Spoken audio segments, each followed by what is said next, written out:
মুনাফিকদের সর্দার হয়েছে আমাদের মুসলমান থেকে, এই দুঃখ রাখবেন কথা। আজকে ইরান, হ্যাঁ আমাদের আকীদায় সামান্য কিছু এদিক সেদিক থাকতে পারে, কিন্তু তারা তো নবীর কালেমা পড়ছে। কথা বলেন না কেন? সৌদি আরব সহ একটা দেশ তাদেরকে সাপোর্ট দিতেছে না। কথা বলেন না কেন? একা একা নড়ে যাচ্ছে। যে আলী বাজারি কি জানি একটা নাম, 2 দিন আগে তাকে শহীদ করা হলো। এই মানুষটা বলছিল, আপনারা মুসলমানরা 57টা দেশ, আপনারা কোন পক্ষে? আপনারা কি আমেরিকা ইসরায়েলের পক্ষে নাকি মুসলমানদের পক্ষে? একটা মুসলিম কান্ট্রি কিন্তু জবাব দেয় না। মুনাফিকদের লিডার আমাদের মুসলমান থেকে, আল্লাহর কোরআন সাক্ষী। এই দুঃখ আপনি কোথায় রাখবেন? তো মুনাফিকদের এক লিডারের এক সাঙ্গ মাল চুরি হয়েছে, তা চুরির বিচার হয়েছে। একজন হলো বিধর্মী, সে মুসলমান না, তা নবীজি বিচার করিয়া দিছে, ওই মুসলমানের বিরুদ্ধে বিচারের রায় গেছে, এইটা ওই কাম ওই করছে। তাই কয় ওমর হইল ফারুকে আজম, মানে ফারুক মানে বিচারক, আজম মানে বড় বিচারক। ওমরের কাছে গেছে, ওমর ভাই ওমর, আমি সানি বিচার, সানি বোঝেননি? সানি মানে দ্বিতীয় বিচার, আমি দ্বিতীয় বিচারের জন্য আসছি। তো ওমর কয় প্রথম বিচার কোথায় হয়েছে? প্রথম বিচার হয়েছে রসুলের দরবারে, রসুল ঠিক বিচার করে নাই, নাউজুবিল্লাহ জোরে কর। তো ওমর ফারুক কয় ও নবীজি সঠিক বিচার করে নাই? কয় না। তো ওমর কয় আমি উচিত বিচার করে দিব, তুমি দাঁড়াও খালি। খুব খুশি হয়েছে। ভিতরে বালু দিয়া, আগে যে এই মুরব্বীরা ইয়া ধারাইতো, মনে আছে না? দাও ধারাইতো, যে কুরবানি দাও বালু দিয়া আর চেরা দিয়া মাল্লাই দিলে, যে দাঁতটা কেমন, এক কবে কাটবো কিনা এই চিন্তা করে আমার দাঁতটা দেখে না এক কবে নাও কাটতে পারে, এই জন্য বালু দিয়া চেরা দিয়া মোটামুটি কয়েকটা দাঁত দিয়ে নখে লাগাইলে নখ ডাক করে যায়, তাহলে কাটবো। যা খায় ইউ আর রেডি, রেডি মানে তোরে কাটতে আলবাম, তোরে কি করবো, তোরে কাটতে আলবাম। কেন? আমি আসি আপনার কাছে রসুলের বিরুদ্ধে বিচার দিতে। ওমর ফারুক চোখের পানি ছেড়ে দিয়ে বলতেছেন, রসুলের বিচার যার পছন্দ না, রসুলের বিচার যার পছন্দ না, আমি ওমরের ফতুয়া, আমি ওমরের মীমাংসা হলো তার দুনিয়ায় থাকার অধিকার নাই। সুবহানাল্লাহ বলে না? এই বলে ওমর এক কোপ দিয়ে এই মুনাফিকটারও কেটে ফেললেন। সারা মতলবের ফরাজি কান্দে, ছোট হলদিয়া বড় হলদিয়া সব কইতাছে দূর, এটা কেমন নবী আর কেমন উম্মত, বাপেরে মারলো, মামারে মারলো, আবার আরেকজন মুসলমান বেটা দাড়িওয়ালা টুপিওয়ালা পাঞ্জাবিওয়ালা এইবার রো মারলো। এটা কেমন নবী কেমন রসুল। আমার আল্লাহ 5 পারার 7 পৃষ্ঠা আয়াত নাজিল করলেন, ফালা ওয়া রাব্বিকা ফালা ওয়া রাব্বিকা লা ইউমিনুনা হাত্তা ইউহাক্কিমুকা ফীমা শাজারা বাইনাহুম সুম্মা লা ইয়াজিদু ফী আনফুসিহিম হারাজাম মিম্মা কাদাইতা ওয়া ইউসাল্লিমু তাসলিমা। আমার আল্লাহ আয়াত নাজিল করলেন, ওমরের বিরুদ্ধে বাপেরে জবাই করছে, মামারে জবাই করছে নবীর কারণে, আল্লাহর কারণে। আবার এক মুনাফিকরে জবাই করছে, তার তো জাহান্নাম তো দূরের কথা, আমার আল্লাহকে জিবরাইল 10টা জান্নাতের টিকিট দুনিয়ায় দিচ্ছি। তা কার কার? 1 নম্বরে আবু বকর, দ্বিতীয় টিকিটটাই আমার ওমরের।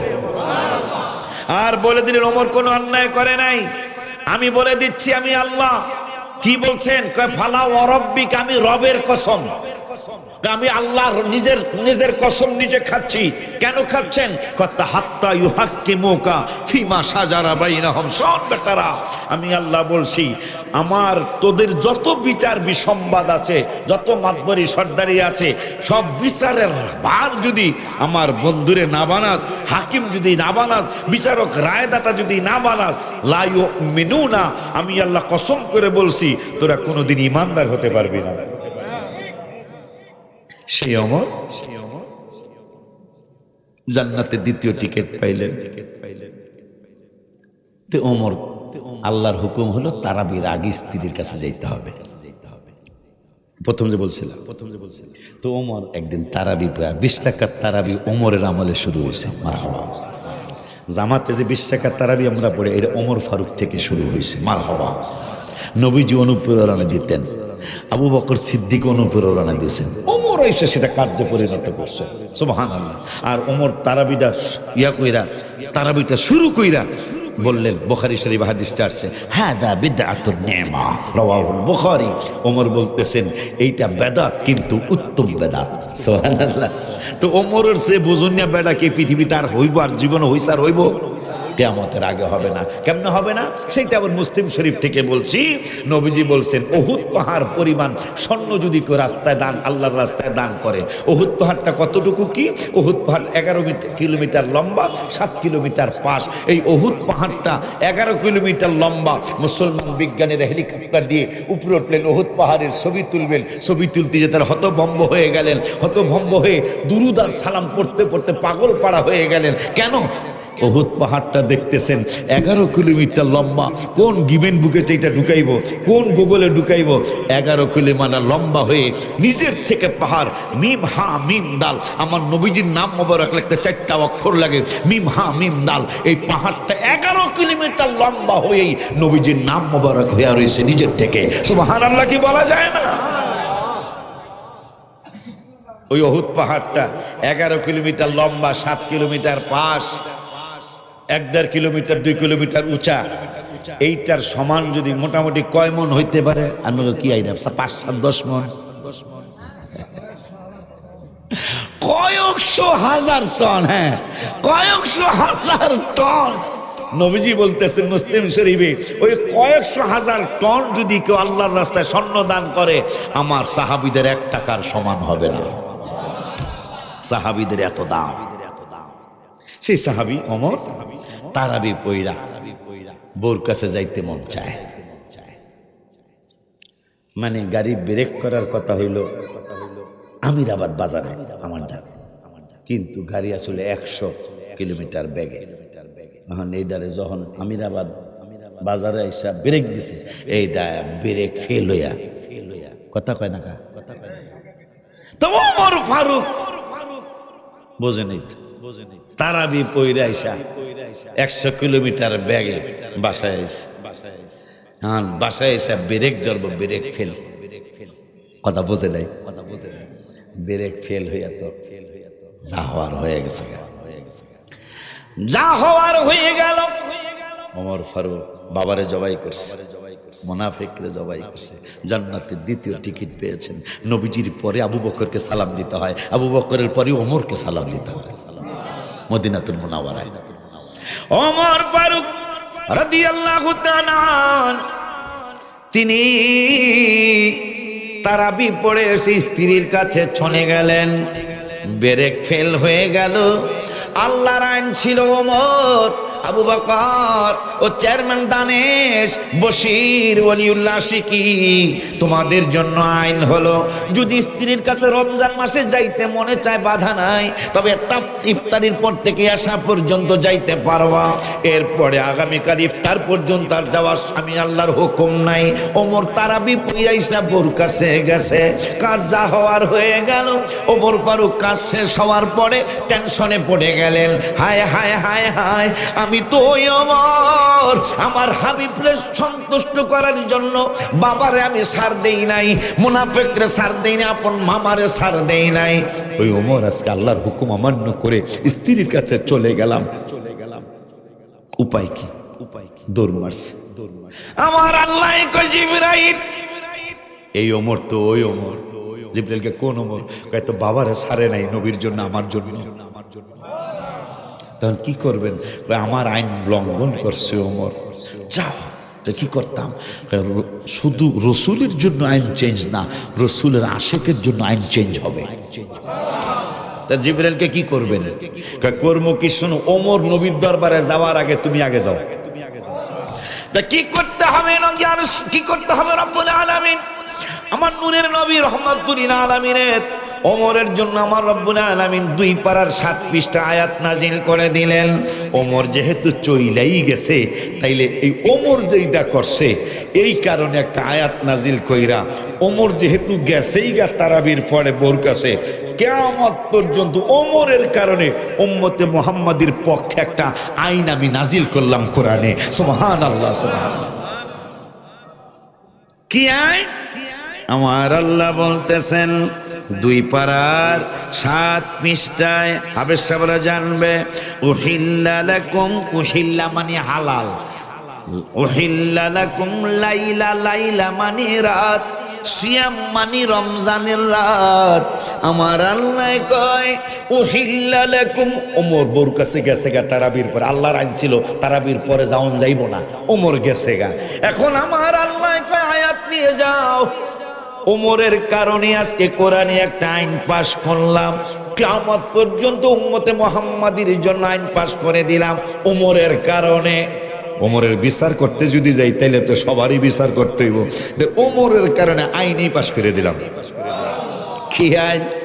উহিল্লা লাকুম লাইলাতাস সিয়ামির রাফাতু ইলা নিসাইকুম হুন্না লিবাসুল লাকুম ওয়া আনতুম লিবাসুল লাহুন্না।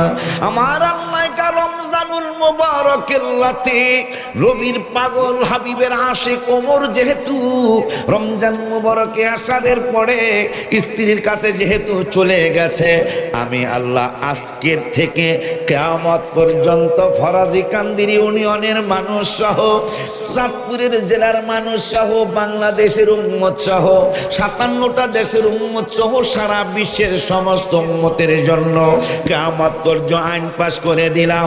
ইফতার করার পর থেকে সেহরি খাওয়া পর্যন্ত সারাটা রাত তার স্ত্রীর কাছে যাওয়া রমজান মাসে আমি আল্লাহ হালাল বানায়া দিলাম। নবীরে মহব্বত কইরা ওমর এত বড় অর্জন করেছেন। ওই পিছনে বশির ভাইয়ের কথার সাথে একমত হইয়া এই ওয়াজ করার কারণ হলো এইটা, নবীকে সম্মান করার কোন বাপারে কতল করার পরেও সে জান্নাত পাইতে দেরি করে না। নবীর পক্ষে মারা বাপা আরিফুল্লাহ রহমতুল্লাহি আলাইহি, ওনার নাম আমি শুনছি, ওনার নাম আমি শুনছি রহমতুল্লাহি আলাইহি, ওনার নাম মোবারকে আজকের এই মাদ্রাসা। এই মাদ্রাসা ভাই যেটা বলছে খালি ঠিকই, ছোটকালে ক্লাস 4 পড়ছিলাম, একতাই বল, একতাই শক্তি, কথা কয় না, একতাই শক্তি। যখন ঐক্য থাকবেন তখন আপনি দেখেন তো একটা যে এই আমাদের যে নারকেল গাছের শলা দিয়া যে ঝাড়ু বানায়, একটা শলা ভাঙতে আপনি কতটুকু শক্তি লাগবে? কথা বল না, অনেক শক্তি লাগবে একটা ভাঙতে।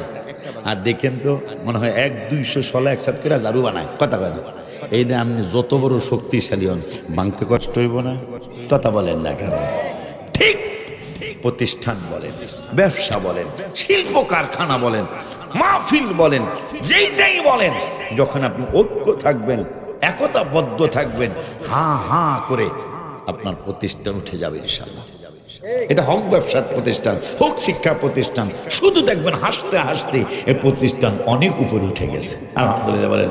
আজকে শুরুতে আমি যে আয়াত পড়ছি, এখন ওই আয়াতের কাছে যাই, জামো এ কথা বল না, জামো এই ওলি আল্লাহ রে নবীরে ভালোবাসা, হাবিবেরে ভালোবাসা। আপনারা আমার পুরান একটা ওয়াজ মনে হয়েছে, কই পুরান একটা ওয়াজ মনে হয়েছে, এই আবু বকর সিদ্দিকের তো নবীর পরে সালাম দেওয়া লাগে, পুরানো ওয়াজটা আবার নতুন করে একটু জ্বালাই করে কয়ে যায়। আবু বকর সিদ্দিক রাদিয়াল্লাহু তাআলা তা আবু বকর সিদ্দিক রাদিয়াল্লাহু তাআলা এই ওই সময় নবীজি আসেন, তাই মহিলা একজন সাহাবী অনেকক্ষণ সময় দিছে, কিন্তু এই নেতারা কিন্তু এরকম সময় দেয় না, কথা কন না কি লিগা, কিন্তু প্রায় 1 ঘন্টা আমার পাশে বসা। আলহামদুলিল্লাহ, আল্লাহ যেন সুস্থতার সাথে হায়াতে তৈয়বা দান করে, আমিন কর। এই ভিতরে দেখলাম দেখছি আওয়াজ কি সত্য? কিছু আছে মনে হয়। মাশাআল্লাহ, মাহফিল আল্লাহ দিলে খাওয়ান আছে, আমাকে সন্ন্যক মাহফিলে খাওয়ান ছাড়া হয় না, দেখলি আমাকে হইল আইবেন খাইবেন যাইবেন, আর হ্যাঁ বললো আইবেন খাইবেন বাসায় যায়, কথা কয় না, আছে না? আর আমা কইল আইবেন খাইবেন যাইবেন, কথা কয়। আর আগা ভাই কইল আইবেন খাইবেন বাসায়, কথা কয় না। হ্যাঁ, আইবেন যাইবেন বাইর দিয়া খাইবেন, আপনি কি কিন্তু আমাকে এটা না, আমাকে হইলে আইবেন, খাইবেন, ওয়াজ শুনবেন, যাইবেন। তা ঠিক কিনা? আবু বকর সিদ্দিক রাদিয়াল্লাহু তাআলা ওমরের জন্য কোরআনে কমপক্ষে 22টা আয়াত নাযিল হয়েছে। কারে ভালোবাসা? আমার রহমাতুল লিল আলামিনকে ভালোবাসা। আবু বকর সিদ্দিক রাদিয়াল্লাহু তাআলা ওনার জন্য কয়েকটা আয়াত নাযিল হয়েছে। মারহাবা পান। এই আবু বকর সিদ্দিক রাদিয়াল্লাহু তাআলা তিনি তারা নবীজি তখন আছেন, এক মহিলা সাহাবীর স্বামী যুদ্ধের ময়দানে গেছে, এটা পুরানো আছে, যুদ্ধের ময়দানে গেছে। যুদ্ধের ময়দানে যাওয়ার পরে 1.5-2 মাস হয়ে গেছে, ফিরে আসে না। একদিন হঠাৎ করে মহিলা দিয়ে দিন আমারে দুঃখের খবর, আপনি কিসের সুখবর? আলহামদুলিল্লাহ, কিসের সুখবর দিবেন? অনেক চমৎকার খবর, আজকে রাত্রে আপনার স্বামী আপনার বাড়িতে আসতেছে। নবী বলছে কি? নবী বলছে আবু বকর সিদ্দিক কি কইছে? আসতেছে। এখন মহিলা কানবো না হাসবো না কি করব? কারণ রাসূল বলছেন তোমার জামাই নাই, আর আবু বকর কইতেছে আইতেছে। সুবহানাল্লাহ। এই খুশিতে একটা গজল মনে হয়েছে, কই মোবারক ভাই তো আমারটা সহ কয়ে গেছে, এই জন্য আমি কইতাছি না। ঠিক রে, আমারটা সহ ভাই কয়ে গেছে, তাই নতুনটাই কই। ঠিক আছে না? যেথায় শাহে মদিনা জানিও আল্লাহ, যাইতে করো মেহেরবানি মদিনা মদিনা। এবার রমজান মাসে আমি রওজা আমার ছেলে সহ ছিলাম, আমার স্ত্রীও ছিল, আলহামদুলিল্লাহ বলেন। তাই সুন্নিরা ওরা তো জানে হুজুরে মদিনা শরীফ গেলে একটা গজল হইল, এটা তো আপনারা সবাই যারা আমার চিনেন আর কি, মনে আছে হুজুরে মদিনা শরীফ গেলে একটা গজল হইল ইনশাল্লাহ আসবে। তো এইবার আমি লিখতে পারি নাই, পরে যেদিন আসবো ফ্লাইট রাত্রে 11টায় ফ্লাইট, 3টার সময় দুপুর 3টার সময় আসরের আগে গেছি। রে সুন্নি ভাইরা তো আশায় থাকবো, আশিক হুজুর যেহেতু রওজা শরীফে আছে একটা গজল হইল তো আইব, গজল তো লেখতারি নাই। এটা হইল আমাকে ফ্লাইট হলো 18 তারিখ দিবাগত রাতে। 18 তারিখ দিনের বেলা, এই যে চলতি মাসের দিনের বেলা আমি রওজা শরীফে গেছি গজল লেখার জন্য। কি লিখবো? ও 8 তারিখ দুপুর বেলা গেছি, যায়া আপনাদের জন্য হাদিয়া নিয়ে আসছি। এই যে চলতি মাসের 8 তারিখে মদিনা মদিনা জান্নাতি নমুনা, মদিনা মদিনা জান্নাতি নমুনা, যেথায় শাহে মদিনা জানিও আল্লাহ, যাইতে করো মেহেরবানি ও আল্লাহ, যাইতে করো মেহেরবানি মদিনা মদিনা জান্নাতি নমুনা, মদিনা জান্নাতি নমুনা, যেথায় শাহে মদিনা জানিও আল্লাহ, যাইতে করো মেহেরবানি ও আল্লাহ, যাইতে করো যাইতে করো মেহেরবানি। গজল যদি পুরা না পারেন রাত্রে একা একা এতটুকু যাইতে করো মেহেরবানি, যেই মদিনা জান্নাতের মতো দেখা যায়।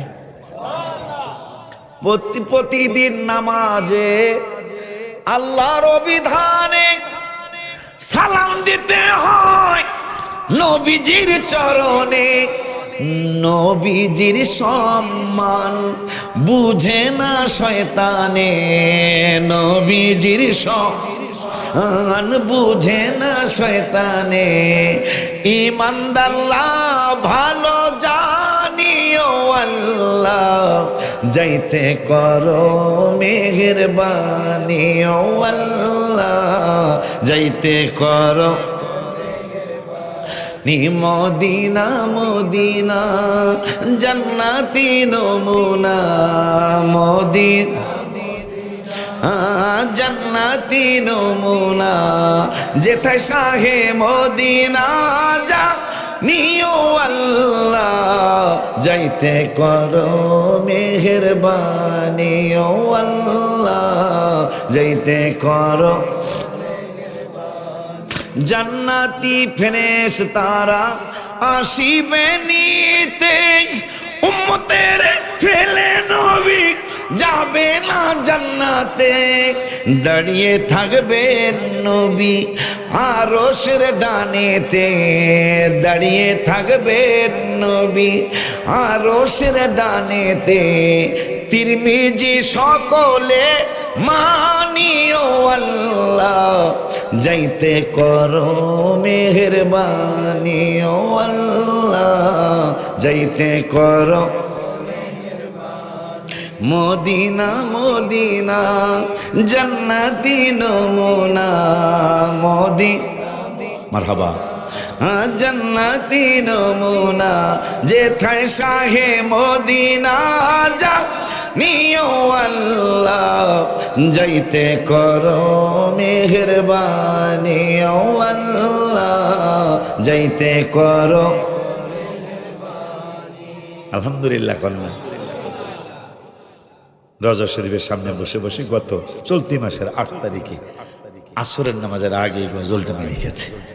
আলহামদুলিল্লাহ কইবেন না আমার লাগে একটু দোয়া করো ওষুধ দেবো না আলহামদুলিল্লাহ বলে আব্বারে আবু বকর সিদ্দিক দুঃখ কিসের এত কান্দেন কেন কান্নো না আজকে 1.5 মাস 2 মাস জামাইটা ঘরে নাই আহেও না আর রাত্রে দেখলাম একটা ব্যতিক্রম স্বপ্ন ঘরের দেয়ালে একটা মৌমাছি ছিলেন না মধু পোকা আর কি মধু পোকা দেখলাম ঘরের দেয়ালের মধ্যে পড়ে গেছে এই গন্যা রাখতেছি যেই কয়জন যায় এই কয়টা প্যাকেট আমার গাড়িতে যেন ঢুকে যায় হ্যাঁ 1 2 3 4 এই জমশেদ করে 8 প্যাকেট আলাদা আমারটা তো আমার দিবাই 8 প্যাকেট আমার আলাদা দিবা যেই কয়জন এই গণ্য তো কয়জন ওঠে হ্যাঁ এই 9 নম্বর প্যাকেট মানে 9টা প্যাকেট আমি আলাদা পাবো আবার আইলে তো হ্যাঁ বলে হেরা পাইব নাইলে আমার গালি খালি আছে ছাত্র উলালে দিলে 900 আলহামদুলিল্লাহ তো সপ্তাহ বার খুলে যাবো গাড়ির মধ্যে যা করে তো নবীজি বলছে স্বামী আর দুনিয়ায় নাই আবু বকর সিদ্দিক বলতেছে আইতাছে